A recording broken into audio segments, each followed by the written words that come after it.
When I reach a summit, I always wonder what the next one will be like. I've always dreamt of crossing the Alps from Vienna to Monaco. For this great adventure, I gathered an all-female team of scientists, athletes, mountain guide, media expert, and of course my teammates, Sophie and Melanie.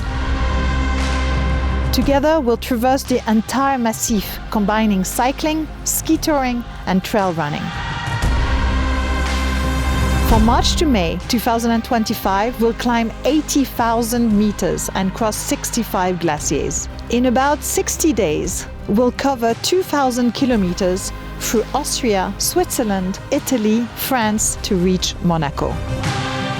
This journey aims to highlight glacier retreat, water resources, and women's connection to nature through sport, inspire action, raise awareness, and share a message of love and respect for these majestic peaks. This is our Alpine Quest,